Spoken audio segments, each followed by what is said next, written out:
Ya, selamat pagi semuanya. Pagi, Bu. Ibu Ya. Vivat Cor Jesu. Berkormani.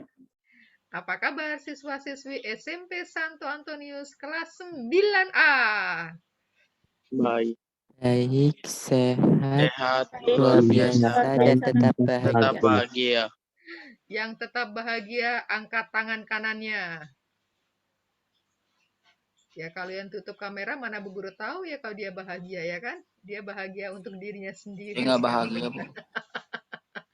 Oke, dalam hitungan 3, kamera aktif semua karena mau Bu Guru membuat dokumentasinya.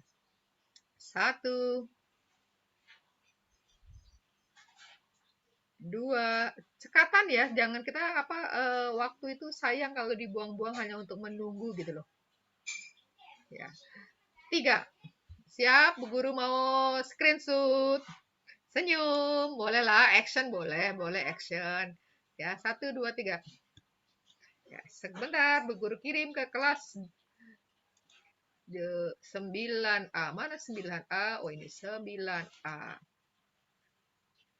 9A.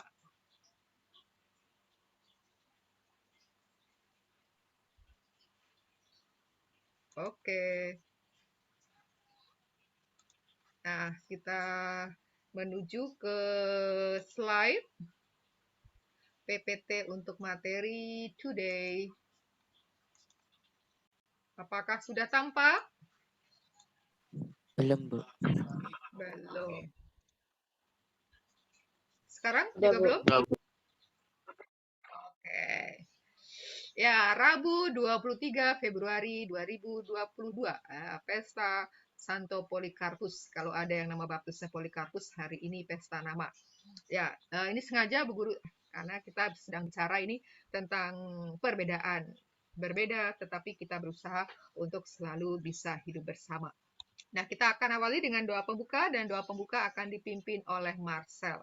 Silakan Marcel. Marcel dan teman-teman, marilah kita bersatu dalam doa.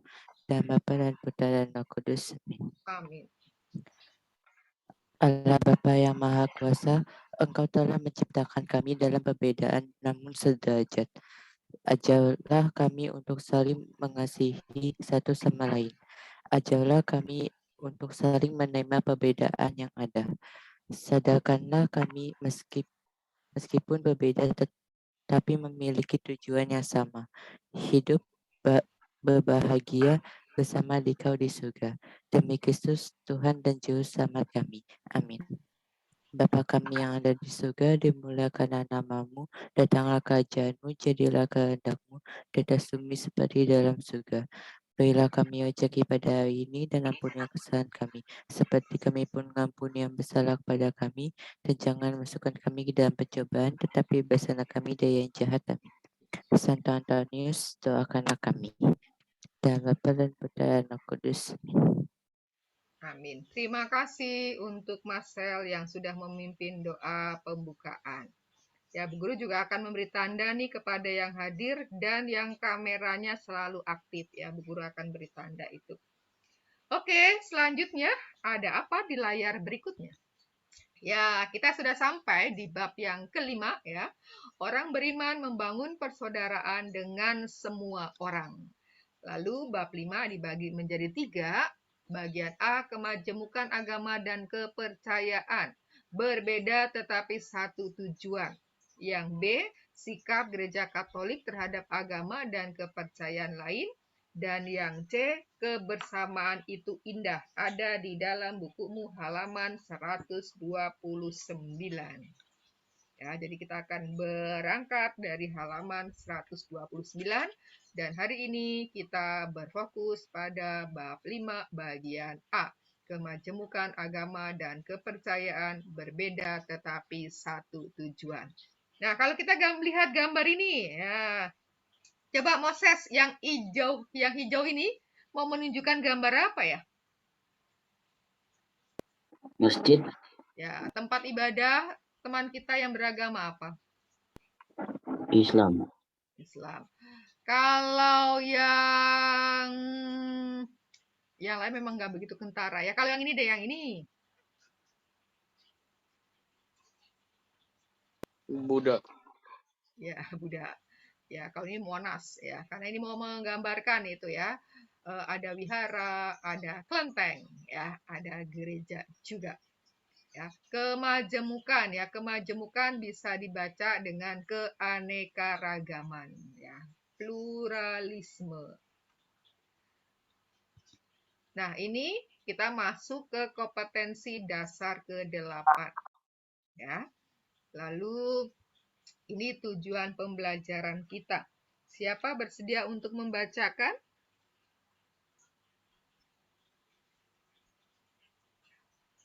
Saya, Bu. Siapa? Alfred. Oh ya, silakan Alfred. Sebut nama saja Alfred, Bu, gitu. Jangan saya, kan kalau saya jadi guru nanya siapa dulu, karena kan layarnya tidak kelihatan di Bu Guru. Ya, Yang silakan. tujuan pembelajaran kan? Ya, betul. Tujuan pembelajaran. Setelah kegiatan pembelajaran melalui pendekatan saintifik dan kateketis selesai, peserta didik yang disajikan dokumen Gereja Konsili Vatikan II, Nostra Aetate, artikel 1 dan 2 dapat menguraikan ajaran gereja tentang kebersamaan antar umat beragama, sehingga mampu bertoleransi dengan penganut agama yang lain. Oke, terima kasih. Jadi, kita pada hari ini akan belajar dari dokumen Konsili Vatikan kedua yang namanya Nostra Aetate, yang disingkat NA, artikel 1 dan 2, sehingga kita bisa menguraikan ajaran gereja tentang kebersamaan antar umat beragama. Sehingga dengan demikian kita bisa memiliki sikap toleransi dengan teman-teman kita, dengan mereka yang menganut agama yang berbeda dengan kita. Ini tujuan pembelajaran kita. Dan tujuan pembelajaran itu dirinci di dalam indikator-indikator ini yang mengandung 4 unsur: sikap spiritual, sikap sosial, aspek pengetahuan, dan juga aspek keterampilan. Maka penilaiannya adalah untuk 4 hal tersebut. Nah, ini ada bagian pengantar. Ya. Bagian pengantar itu ada, ya, kita lihat ya, bagian pengantar ini. Adakah yang bersedia untuk membacakan bagian pengantar ini?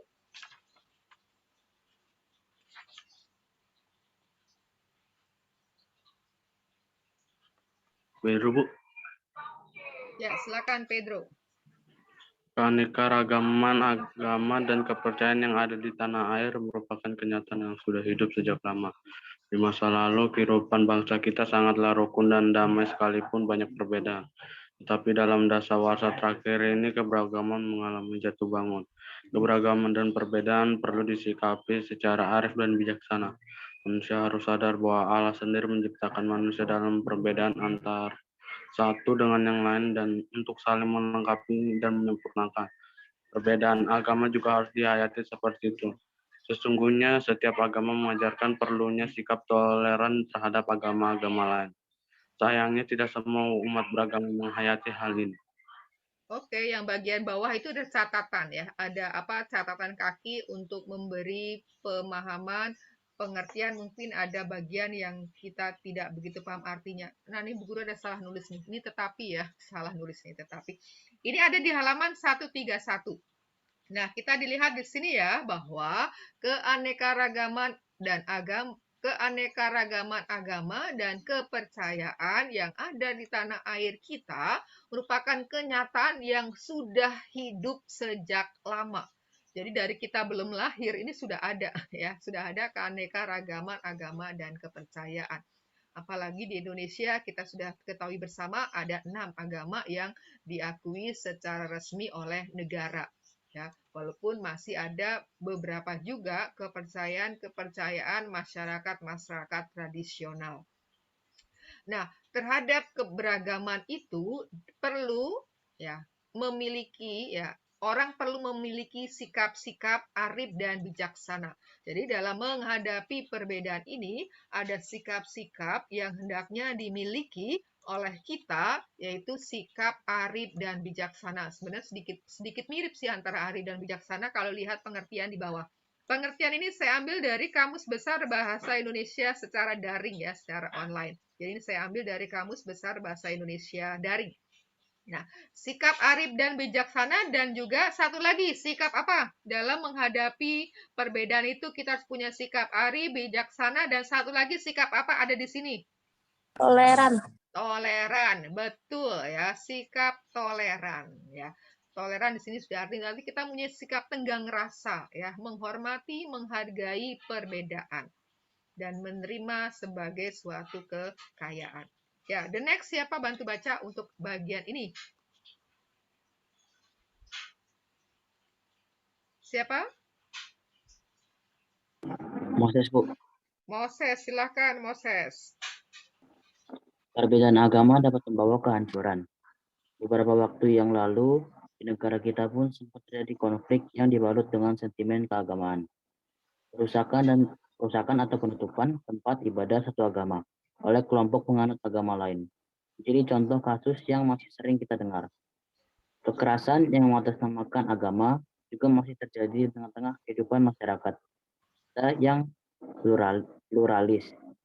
Konflik-konflik semacam itu tidak akan pernah membawa keuntungan bagi siapapun, tetapi justru akan membawa kehancuran bagi kedua belah pihak yang bertikai. Korban yang terbesar adalah hancurnya peradaban dan dilecehkannya martabat manusia. Mengapa kerap terjadi konflik antar umat beragama? Inilah yang harus dicari akar penyebabnya, sehingga ke depan diharapkan peristiwa serupa tidak akan terjadi lagi di bumi kita tercinta, bahkan di belahan bumi yang lain. Ya, jadi bahwa tadi bagian pertama kita lihat bahwa di hadapan perbedaan itu dibutuhkan sikap arif, bijaksana, dan toleran. Tetapi kan di bagian akhir kita lihat ternyata tidak banyak orang. Nah, tidak banyak orang yang memiliki sikap itu. Nah, akibatnya karena banyak orang yang belum memiliki sikap arif, bijaksana, dan toleran, maka mereka menyikapi perbedaan itu ya menjadi titik pangkal terjadinya konflik. Mereka melakukan berbagai macam tindakan anarkis, tindakan melawan hukum, dan mengatasnamakan agama. Nah, itulah yang disebut dengan konflik-konflik yang disebabkan bukan karena agamanya ya, agamanya tidak, tetapi karena pemahaman orang tentang agama dan kurangnya memiliki sikap apa tadi? Sikap arif, bijaksana, dan sikap toleran. Ya, sehingga karena tidak ada sikap-sikap demikian ini, ya, lalu orang dengan serta-merta dengan mudahnya ya menindas, melakukan berbagai macam intimidasi, berbagai macam tindakan kekerasan yang kadangkala mengatasnamakan agama. Demi membela agama, demi menegakkan agama, sampai harus menghancurkan, membinasakan ya orang-orang yang berbeda dengan dirinya. Oke, masih ada berikutnya. Ya, silakan. Siapa bagian ini? Sasya, Bu. Ya, silakan, Syasya. Agama dan kepercayaan bukanlah Allah. Agama dan kepercayaan adalah jalan menuju Allah yang satu dan sama bagi semua manusia.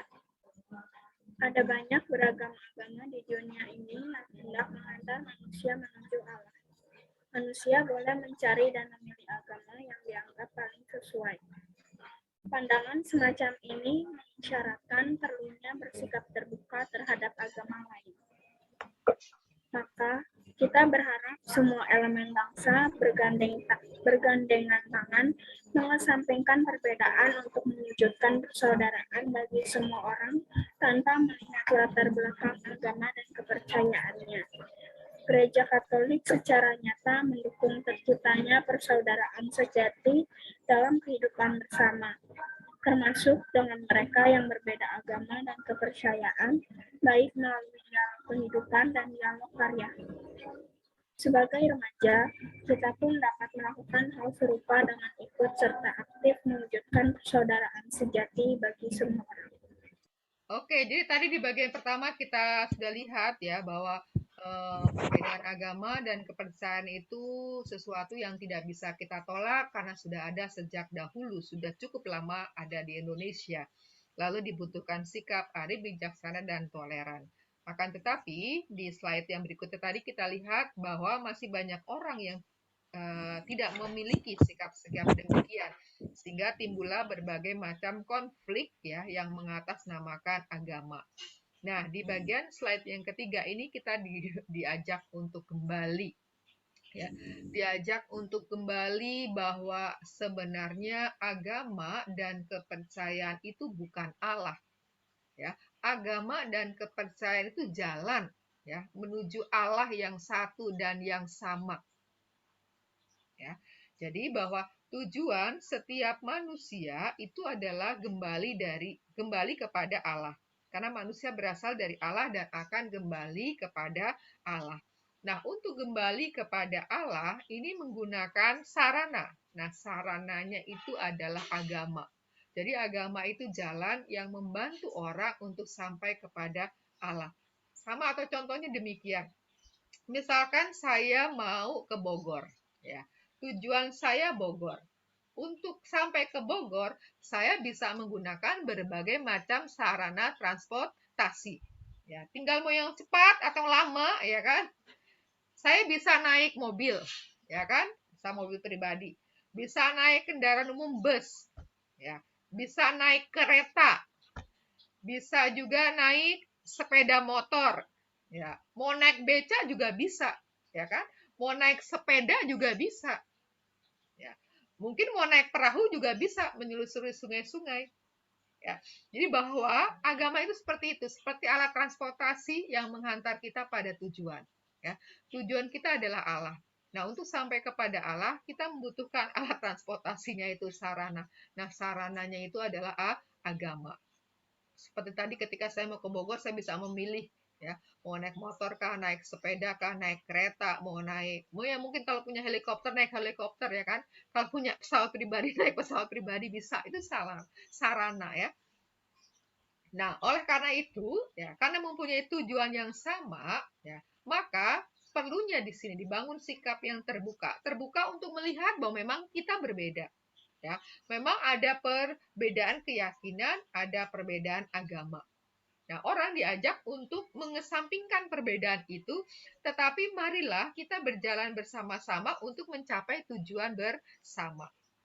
Ya, karena kalau bicara tentang kaidah, tentang ajaran, ya itu pasti, ya pasti akan banyak ditemukan perbedaannya. Ya, oleh karena itu makanya ada macam-macam agama. Ya, karena berbeda. Kalau sama ajarannya ya cukup satu ya kan. Kalau sama ajaran buat apa pecah-pecah ya kan. Tetapi karena setiap agama mempunyai perbedaannya masing-masing, mempunyai ajaran masing-masing. Tetapi kita tidak melihat pada perbedaan itu. Tetapi marilah kita berjalan bersama untuk menuju tujuan yang sama, yaitu Allah dengan cara kita masing-masing, tanpa harus saling mengejek, tanpa harus saling merendahkan. Nah, kamu juga sebagai remaja punya peran itu untuk membangun dialog kehidupan dan membangun dialog karya. Nanti bisa kita lihat apa itu dialog kehidupan atau dialog karya. Apakah selama ini sudah dilakukan atau belum? Bisa jadi sudah dilakukan. Hanya ketika suatu tindakan, ketika diberi istilah itu kadang-kadang kita menjadi ragu-ragu apakah kita pernah melakukannya atau belum. Nah, sekarang kita akan melihat, mengamati dan mengomentari gambar. Saya punya 4 gambar. Ya, silakan dilihat gambar-gambar tersebut. Lalu Bu Guru memberi kesempatan kepada siapapun yang bersedia, punya kebebasan, tetapi gunakanlah kebebasan dengan baik. Jangan dibiarkan ibu menunggu, ya kan? Ya, silakan dari 4 gambar itu pilih salah satu lalu berikan komentarmu. Ya. Komentarmu ya tentunya komentarnya ini berkaitan dengan tema pembelajaran kita pada hari ini. Keanekaragaman agama dan kepercayaan berbeda tetapi satu tujuan. Ya, silakan yang mau menyampaikan pilihan gambarnya dan komentarnya.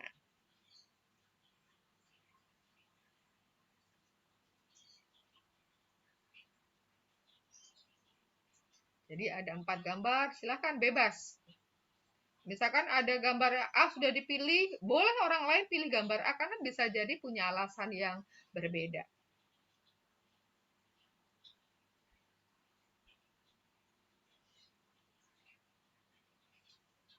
Ya, silakan siapa? Marcel, Bu. Oke, silakan Marcel. Saya memilih gambar yang B. Gambar B, silakan. Gambar B ini di gambarnya itu mereka semua berkumpul walaupun mereka semua berbeda agama. Mereka semua berkumpul walaupun mereka berbeda agama. Jadi Oke. mereka tidak membeda-bedakan agama. Oke, mereka tidak membeda-bedakan agama. Oke, terima kasih Marcel. Ya, the next siapa?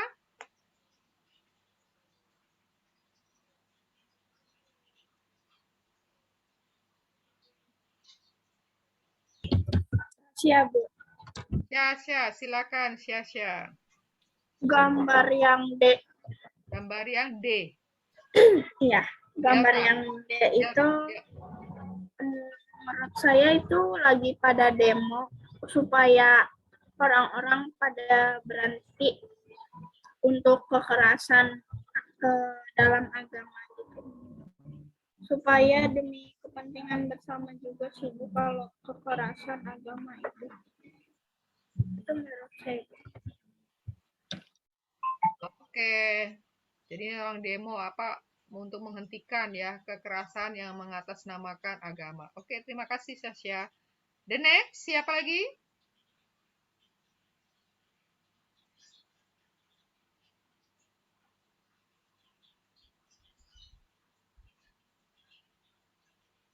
Gambar yang sama masih bisa dipilih ya. Baru 2, silakan. 8, Bu. Joel, Siapa? Bu. Joel. Joel pilih gambar yang mana? Yang B. Yang B, silakan. Itu tentang kerukunan agama. Tentang kerukunan agama. Kerukunan agama atau kerukunan umat beragama? Kerukunan umat agama. Kalau agamanya sudah rukun ya kan? Agama kan tidak bisa berbuat apa-apa, ya kan? Yang bisa berbuat adalah umatnya. Bisa bedakan ini enggak? Ini umat yang beragama apa? Ini sebenarnya pemuka umat ya dari agama-agama yang ada di Indonesia. Bisa bedakan, Joel? Mana yang bagian A. bagian A? Oh, yang bagian B. Yang ini kan pemuka agama nih, bisa bedakan mana yang pemuka agama Islam, mana pemuka agama Kristen, Katolik, bisa bedakan? Bisa. Bisa. Joel bisa bedakan? Bisa, Bu. Oke. Coba Bu Guru minta 2. Coba kamu sebut yang mana lalu itu pemuka agama mana? Bebas deh Bu Guru nggak tunjuk, kamu nunjuk sendiri. Coba Hindu, 2. Bu. Yang mana yang Hindu yang mana? Yang coklat Buddha, Bu. Oh, Baju yang coklat yang Buddha. Terus? Betul, itu yang coklat Buddha. Ya, ada seorang biksu. Yang baju merah. Yang baju merah. Baju merah itu apa agamanya? Konghucu. Konghucu. Oke, betul nggak teman-teman? Betul. Betul. Oke. Oke ya, bisa bedakan. Oke, sekarang baru 3 nih. Siapa lagi? Yang Flo. Silakan Flo. Flo yang mana Flo? Yang C. Yang C, silakan yang C. Yang C itu mereka ngelakuin demo karena mungkin beberapa agama maksudnya lebih meninggikan agama satu dan merendahkan agama lain. Jadi menurut beberapa orang agama mereka itu nggak setara sama agama yang lain. Jadi bisa dibilang mereka itu pengen berhenti menindas agama lain dengan cara demo gitu. Itu C, tolak kekerasan atas nama agama ya. Jadi karena ini sebenarnya ada demo ini karena ada peristiwa-peristiwa di mana orang melakukan kekerasan tetapi mengatasnamakan agama gitu kan. Ya, itu dulu sih ada tuh berita-berita tuh kalau menjelang puasa tuh ada kelompok tertentu ya kan yang mengadakan sweeping tuh ke tempat-tempat hiburan, ke tempat-tempat kafe-kafe, lalu merusak minuman segala macam ya, itu mereka mengatasnamakan agama. Padahal jadi mereka ya jadi melakukan kekerasan mengatasnamakan agama. Padahal itu kan harusnya bagian para mereka yang mempunyai wewenang, yaitu bagian keamanan ya, bukan dirinya. Nah, pada waktu itu banyak peristiwa-peristiwa seperti itu. Kelompok-kelompok tertentu yang melakukan kekerasan, ya, melakukan sweeping ya, atas nama agama. Oke, ada lagi yang mau memberikan komentarnya? Sudah tidak ada? 1, 2, 3. Oke, lewati. Berarti ada 4 orang yang memberikan komen atas gambar. Nah, ini adalah contoh-contoh ya. Contoh-contoh konflik antar umat beragama. Ya, ada yang bersedia untuk membacakan?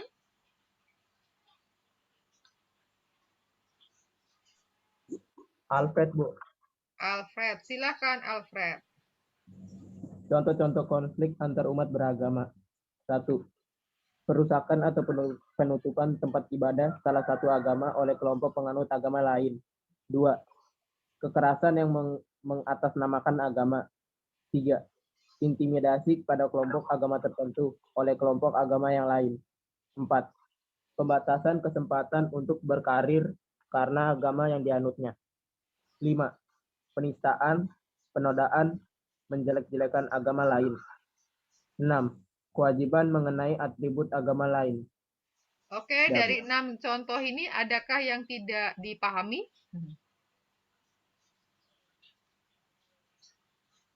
Saya rasa jelas ya, jelas semua ya. Oke. Ya mudah-mudahan sih ini tidak terjadi lagi ya. Untuk akhir-akhir ini sih tidak banyak begitu terdengar ya, tidak banyak begitu terdengar. Tapi pada waktu tahun-tahun berapa itu sering sekali terdengar ketika waktu itu ada dengan krisis-krisis itu. Kan dulu pernah Bu Guru ikut tuh dengan teman-teman dari Guru Bina Iman.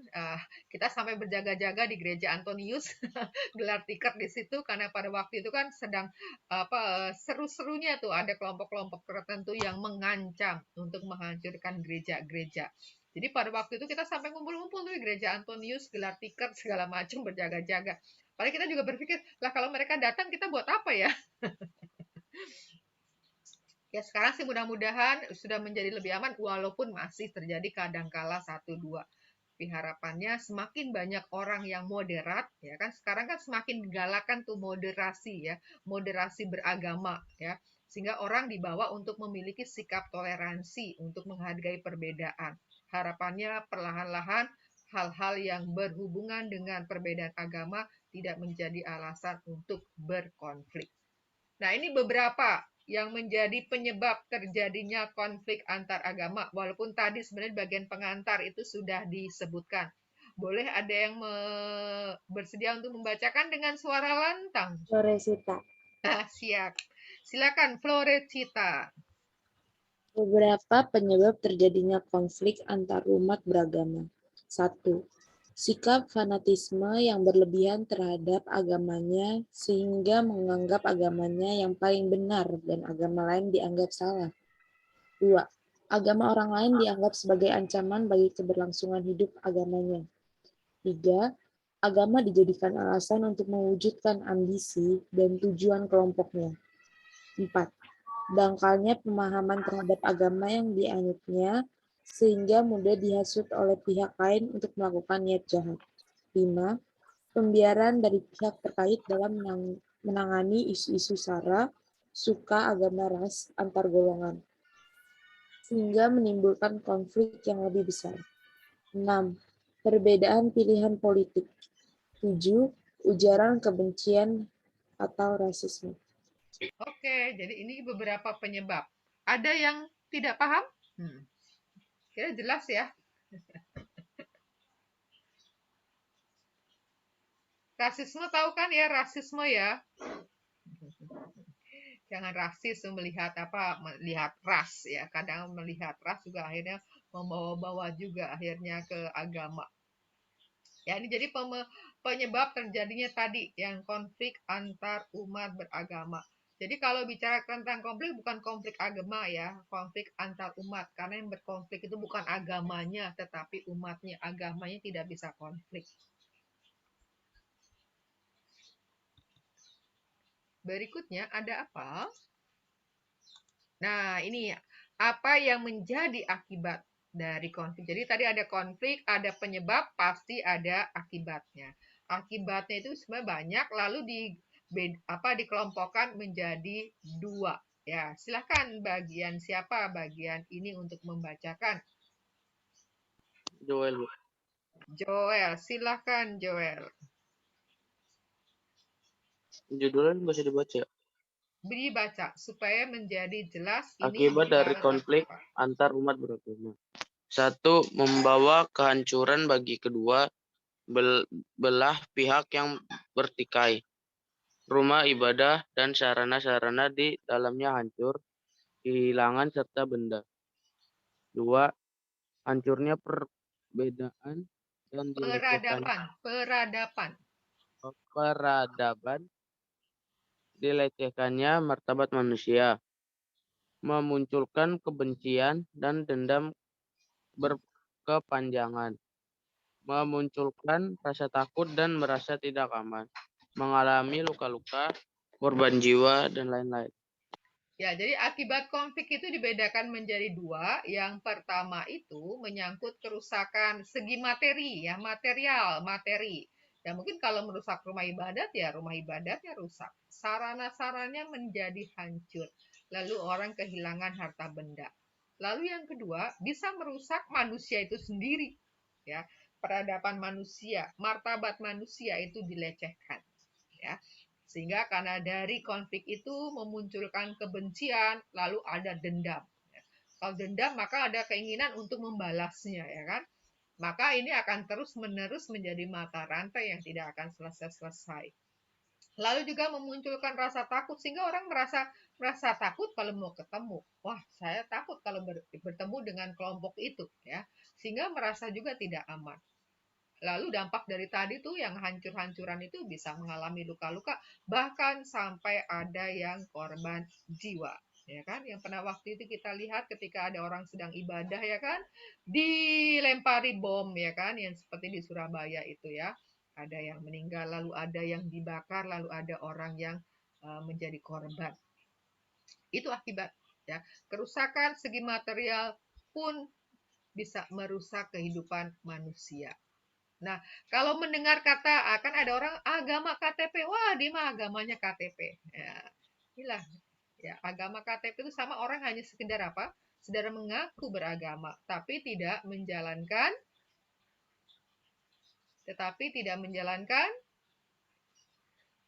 agamanya. Ya, tertulis sih di kartu pelajar, di KTP, kartu tanda penduduk agama Katolik, tapi tak pernah berdoa, tidak pernah ke gereja, tidak pernah baca kitab suci, tidak pernah melakukan tindakan-tindakan dalam kebersamaan dengan jemaat. Itulah yang disebut dengan agama KTP. Agama hanya sekedar identitas, ya, tertulis dalam data-data, tetapi orang tidak sampai pada menghayati, ya, dan melaksanakan ajaran agamanya. Bu Guru harap di sini tidak ada yang agamanya KTP ya, tapi agamanya itu menjadi bagian dari hidupnya, bukan hanya sekedar identitas. Nah, sekarang kita akan mendalami bagaimana ajaran gereja dalam Konsili Vatikan kedua. yaitu dalam dokumennya Nostra Aetate, artikel 1 dan 2. Ya, siapa masih ingat Konsili Vatikan kedua tahun berapa sampai tahun berapa? Siapa masih ingat dengan baik? Konsili Vatikan kedua itu tahun berapa sampai tahun berapa?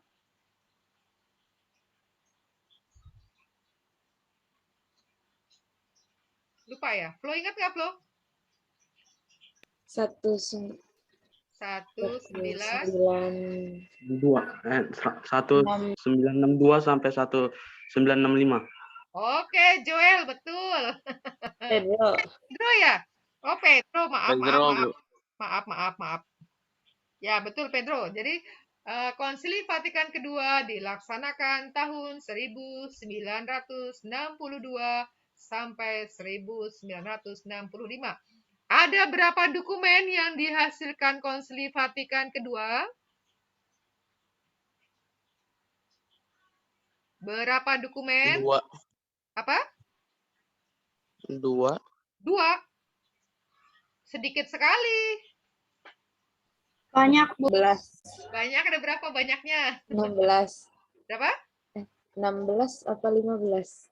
Nah, ayo sekarang Flo, 15 atau 16? Salah satunya betul. Antara 15 dan 16 yang mana? 15, Bu. 16. Hah? 16. Ya, yang betul adalah 16. Ya, jadi Flo betul. Walaupun sedikit awalnya agak ragu-ragu antara 15 atau 16. Jadi Konsili Vatikan kedua menghasilkan 16 dokumen ya. Ada yang disebut konstitusi, ada yang disebut dekret, dan ada yang disebut dengan pernyataan. Kalau konstitusi ada 4. Nah, ini sudah di sini ada tahunnya. Ya, Nostra Aetate yang disingkat dengan NA. Kalau Lumen Gentium singkatannya apa? Lumen Gentium singkatannya LG. LG. Kalau GS itu singkatan dari apa? GS. Gaudium et Spes. Ya, Gaudium et Spes. Betul. Ya, dan NA Nostra Aetate adalah pernyataan tentang hubungan gereja dengan agama-agama bukan Kristiani. Ya, pernyataan tentang hubungan gereja dengan agama-agama bukan Kristiani. Nah, agama apa saja yang bukan Kristiani? Islam, Hindu, Hindu, Islam, Buddha, Buddha, Konghucu. Buddha. Oke, jadi ada Islam, Hindu, Buddha, Konghucu, ya. Agama-agama bukan Kristiani. Nah, kita baca bagian pendahuluan. Siapa bersedia bantu baca?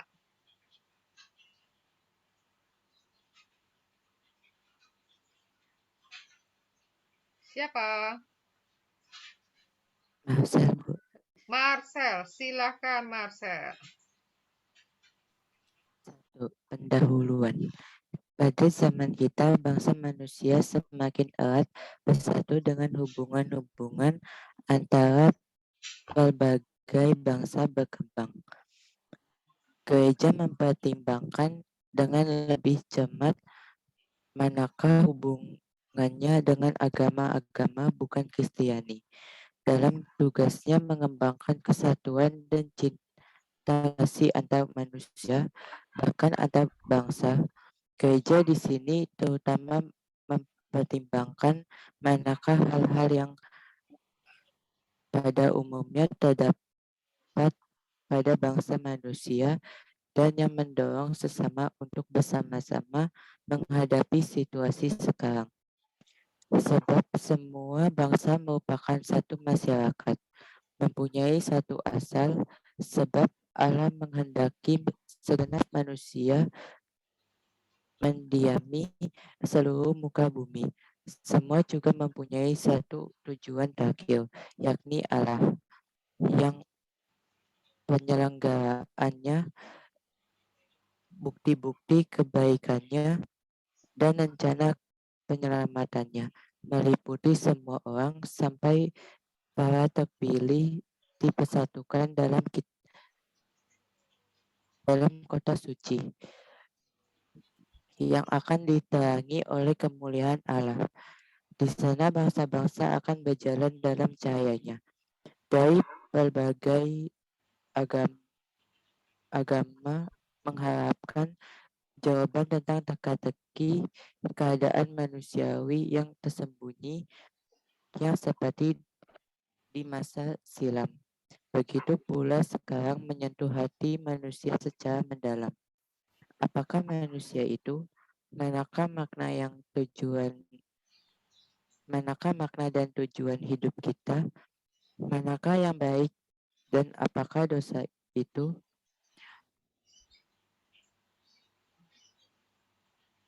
Dari sejati, apakah arti maut, pengadilan, dan pembalasan sesudah mati? Akhirnya, apakah misteri terakhir dan tak terberikan itu akan merangkum keberadaan kita dan menjadi asal serta tujuan kita?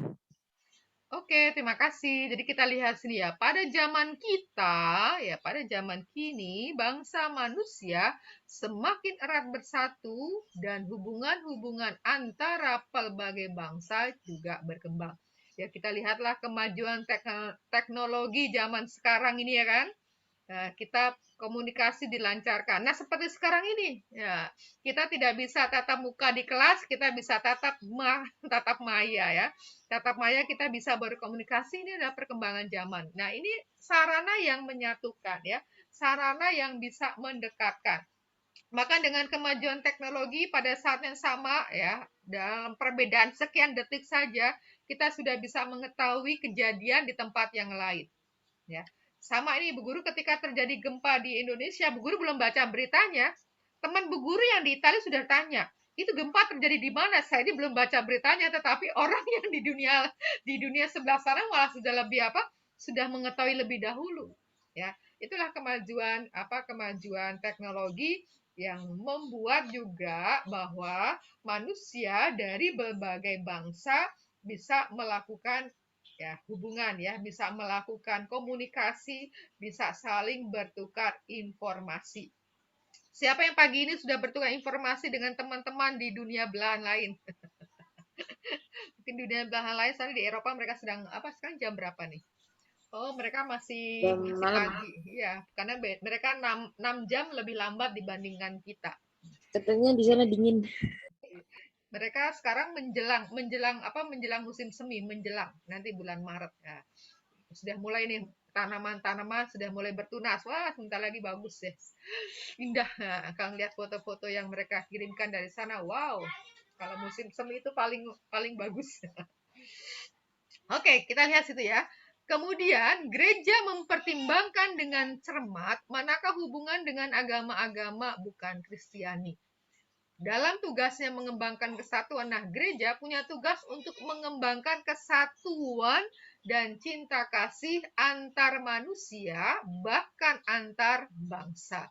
Jadi bahwa gereja dalam hal ini mempunyai tugas untuk mengembangkan kesatuan ya, yang didasari cinta kasih dengan sesama manusia, bahkan dengan sesama manusia dari berbagai macam antar bangsa. Maka waktu itu kan kalian diundang kan ketika ikut doa Rosario 5 bahasa yang bukan sekolah, yang dengan komunitas Bu Guru ya kan? Ada yang dari Argentina, ada yang dari Chile, ada yang dari Italia, ada yang dari Portugal, ada yang dari Guinea-Bissau waktu itu, ada juga dari Mosambiko. Ya itu ya, karena kita sebagai manusia itu juga ingin membangun relasi dengan mereka yang berasal dari antar bangsa. Punya teman yang dari berbeda bangsa? Flo punya Flo? Saya ada, Bu. Ada. Menjalin komunikasi aktif dengan mereka? Aktif, lumayan aktif sih. Nah, lumayan aktif ya. Jadi tetap dibangun komunikasi itu. Ya, karena bisa membuka jejaring ya, bisa membuka jejaring. Ya, kadang menguasai satu bahasa saja bisa membuka jendela Agak yang sulit lain. gitu kadang berkomunikasi. Hah? Ya Agak seperti sulit untuk dua ha- berkomunikasi. 2 atau 3 hari yang lalu Bu Guru dapat telepon itu dari saudara komunitas sih, Bu Guru dari Portugis. Lah Bu Guru nggak ngerti bahasa Portugis. Jadi Bu Guru ngomong bahasa Itali, dia bahasa Portugis. Ya akhirnya apa? Kita berusaha memahami gitu, berusaha memahami apa yang dia sampaikan. Ketika kita lakukan dengan tulus, pengertian itu muncul walaupun bahasanya kita tidak paham. Itulah yang disebut dengan bahasa kasih. Karena ada pengalaman nih ketika waktu itu ada pertemuan kami, saya dari Indonesia berdua, saya dengan teman saya Antonia. Lalu kami itu ditinggal satu rumah, salah satunya dari orang Portugis.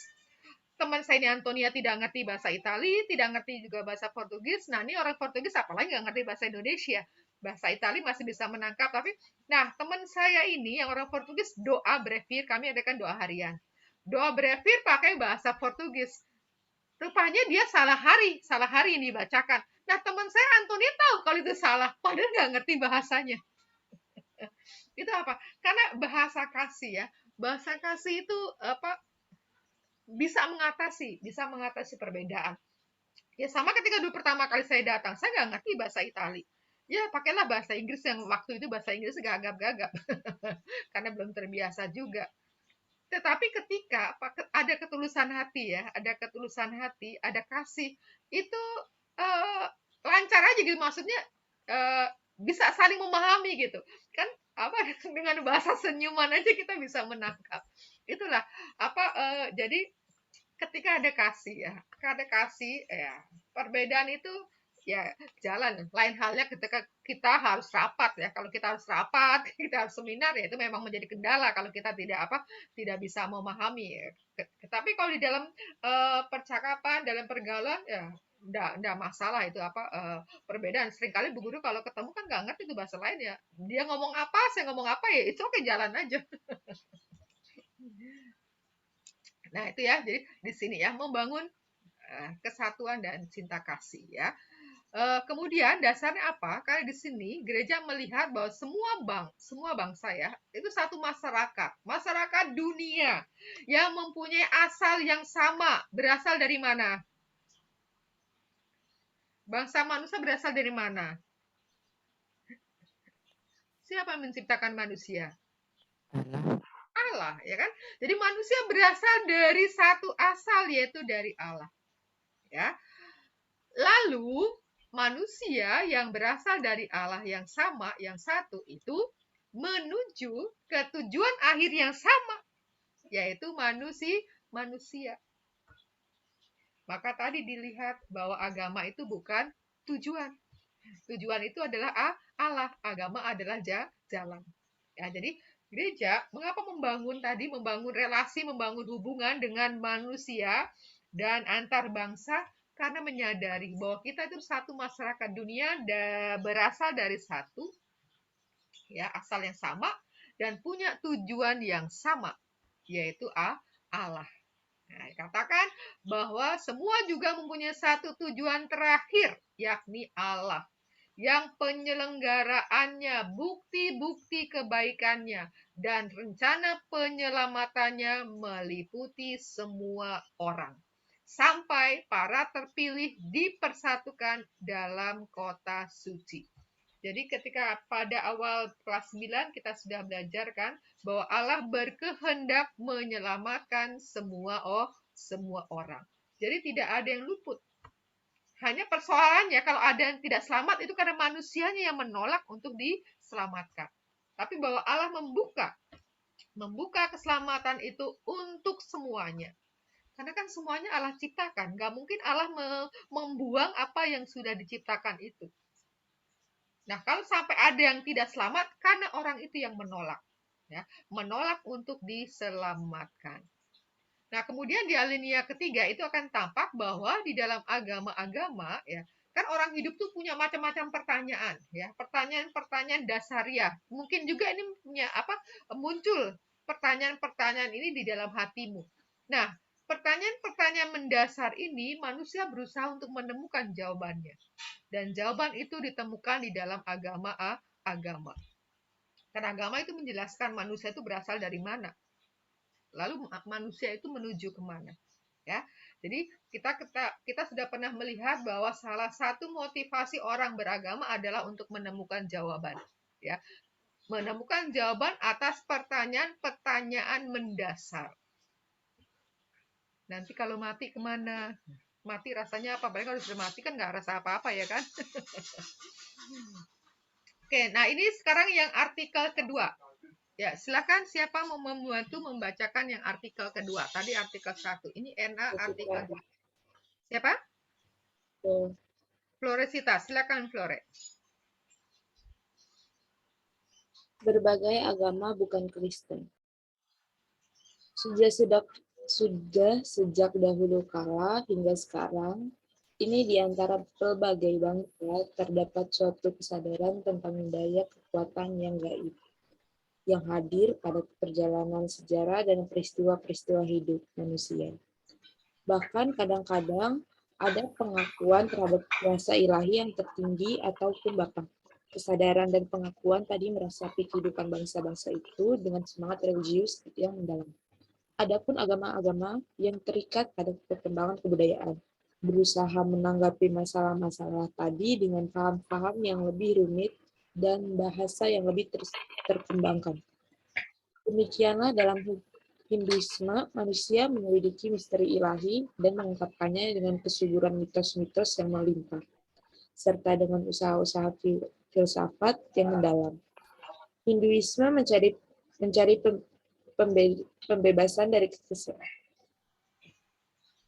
pembebasan kesesakan keadaan kita, entah melalui bentuk-bentuk hidup berulang tanpa atau melalui permenungan yang mendalam. Dan dengan mengungsi kepada Allah penuh kasih dan kepercayaan. Buddhisme dalam berbagai alirannya mengakui bahwa dunia yang serba berubah ini sama sekali tidak mencukupi dan mengajarkan kepada manusia jalan untuk dengan jiwa penuh bakti dan kepercayaan memperoleh keadaan kebebasan yang sempurna, atau entah dengan usaha sendiri, entah berkat bantuan dari atas, mencapai penerangan yang tertinggi. Demikian pula agama-agama lain yang terdapat di seluruh dunia, dengan pelbagai cara berusaha menanggapi kegelisahan hati manusia, dengan menunjukkan berbagai jalan, yakni ajaran-ajaran serta kaidah-kaidah hidup maupun upacara-upacara suci. Gereja Katolik tidak menolak apapun yang benar dan suci dalam agama-agama ini. Dengan sikap hormat yang tulus, gereja merenungkan cara-cara bertindak dan hidup, kaidah-kaidah serta ajaran-ajaran yang memang dalam banyak hal berbeda dari apa yang diyakini dan diajarkannya sendiri. Tetapi tidak jarang toh memantulkan sinar kebenaran yang menerangi semua orang. Namun, gereja tiada hentinya mewartakan dan wajib mewartakan Kristus, yakni jalan kebenaran dan hidup.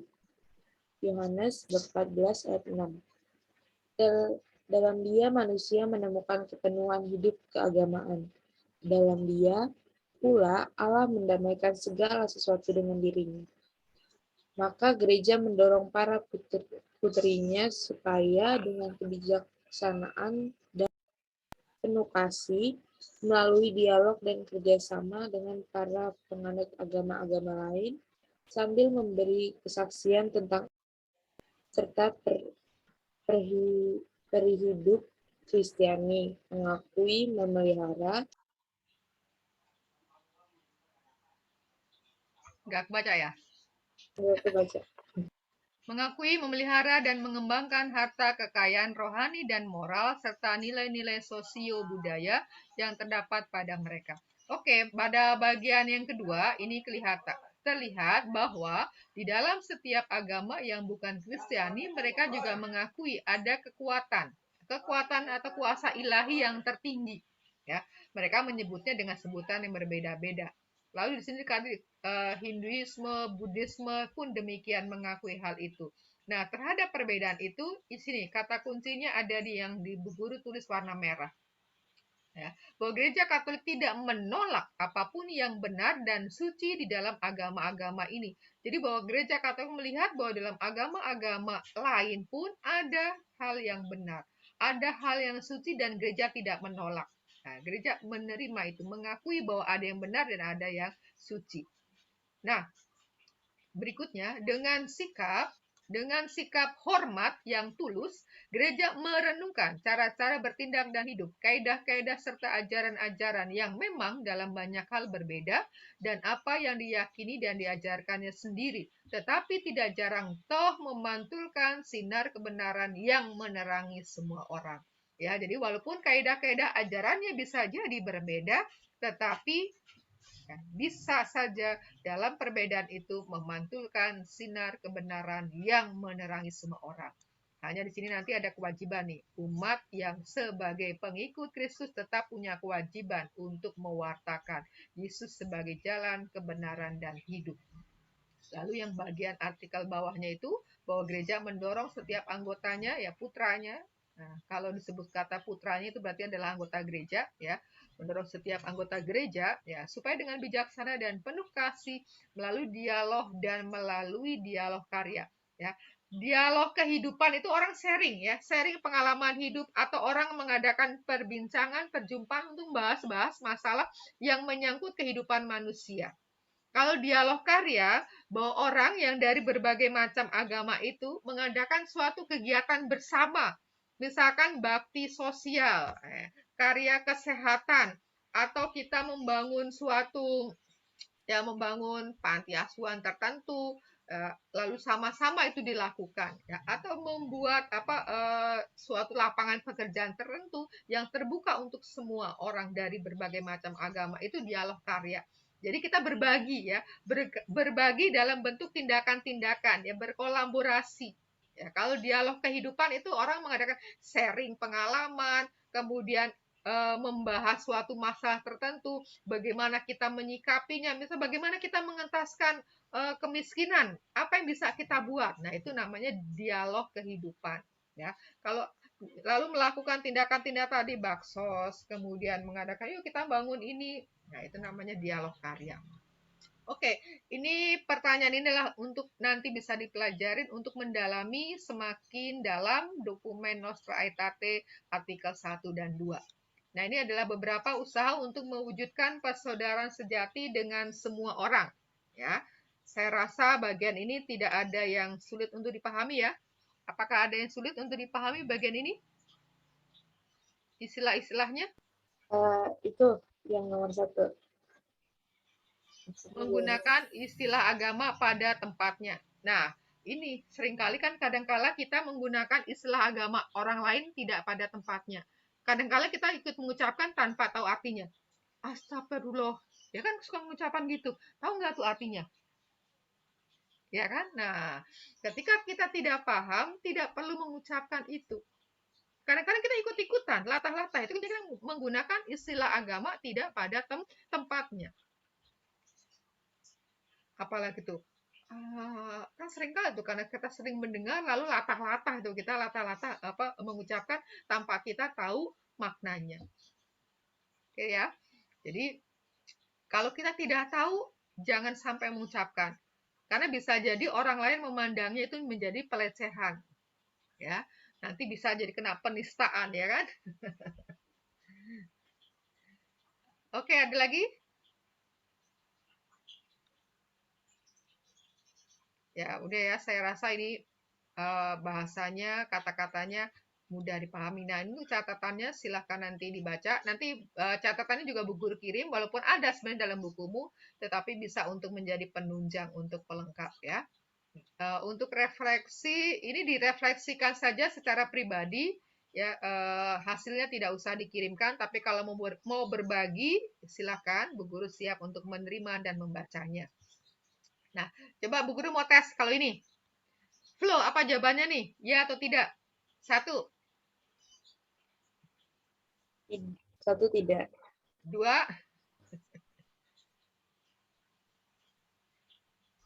2 tidak. Tidak. 3. 3 iya. Ya, Berarti masih punya tugas nih nomor 1 dan 2 ya. Marcel, nomor 1.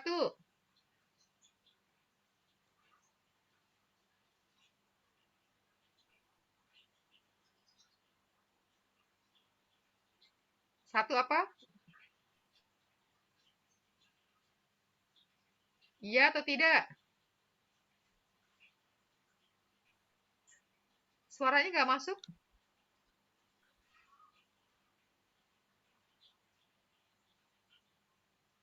Ya kamu tanya ya, kalau iya 1, kalau tidak 2. Coba nomor 1 pakai jari. Kalau 1 berarti iya, kalau 2 atau tidak. 1. Nomor 2, 1. Nomor 3,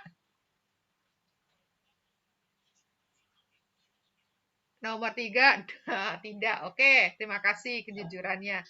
1 orang lagi. Wah, ini ke 1 orang lagi. Coba kalau Moses. Nomor 1 apa? 1 ya. 2, Ya. 3, Tidak. tidak. Kalau Alfred? 1 apa, Alfred? 1 enggak. Enggak. 2 enggak. 3 Orang iya. pilihannya iya tidak enggak. Kan pilihan Ya, iya dan maksudnya tidak. 1 tidak. Tidak, 2 2, tidak. 3 3, iya. iya, masih punya PR 2. Nah, yang lainnya silakan cek ya. Cek sejauh mana kita membangun relasi itu. Oke, berikutnya. Nah, ini nanti Bu Guru lihat apakah perbandingannya ini apakah dikerjakan atau enggak, nanti Bu Guru lihat dari kelas sebelah supaya penilaiannya sama ya kan. Karena ini beda tadinya beda hari itu jadi agak susah, yang satu ngebut, satu ketinggalan. Nah, ini tugasnya. Membuat video singkat 30 sampai 90 detik, nggak boleh kurang, nggak boleh lebih nih. Ya, yang isinya adalah ajakan untuk mengembangkan sikap toleransi dan persaudaraan di antara para remaja yang berbeda agama dan kepercayaan. Ya, di situ ada salam pembuka. Jadi salam pembuka kamu bisa memperkenalkan diri. Kemudian isi pesannya apa? Salam penutup. Nah, salam penutup itu semakin memberikan ajakan untuk sikap toleransi ini bisa menjadi kebiasaan baik, menjadi habitus. Nah, ini dikirim ke WA Bu Marcel, ya, tidak usah di Google Classroom, dikirim ke WA. Bu Marcel itu ke-mute.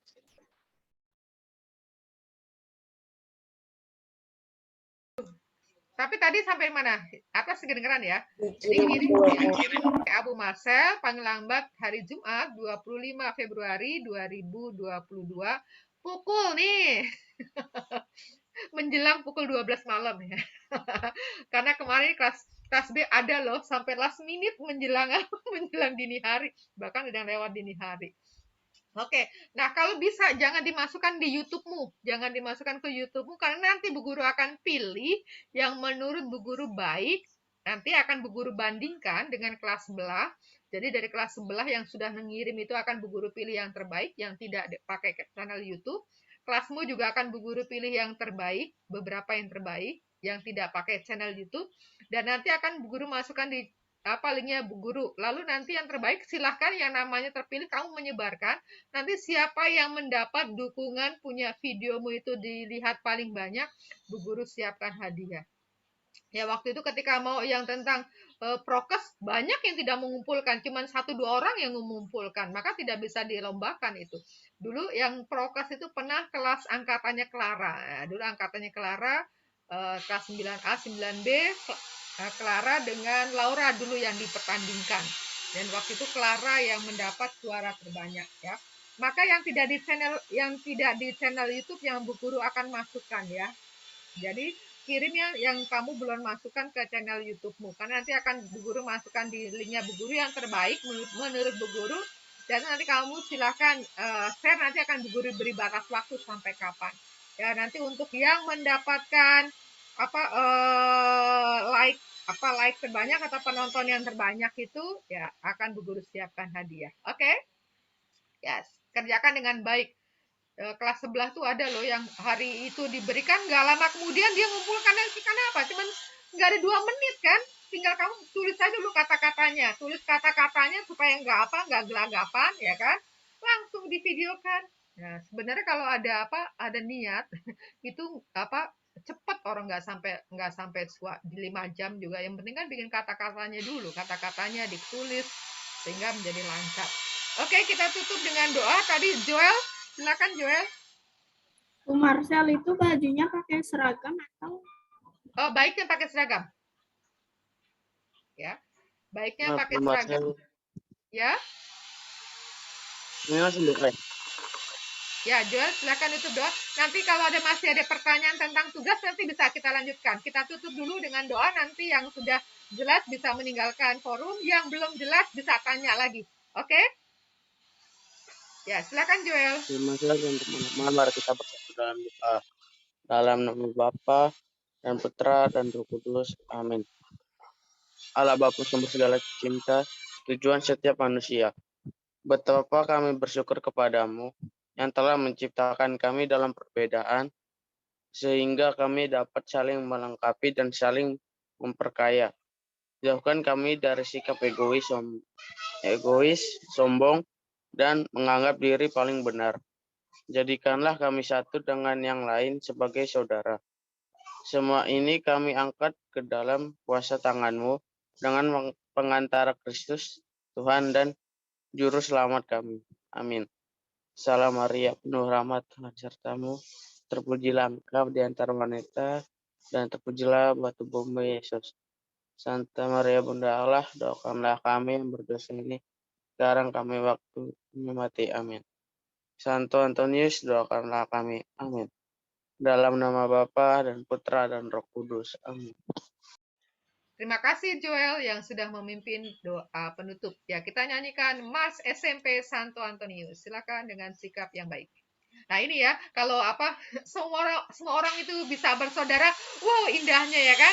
Taman ini menjadi indah karena yang berbeda-beda itu menjadi satu. Wow, kapan kita bisa ke sini ya?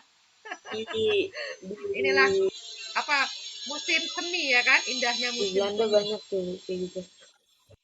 Ya, kalau nggak salah ini Taman Nusantara nih yang ini nih.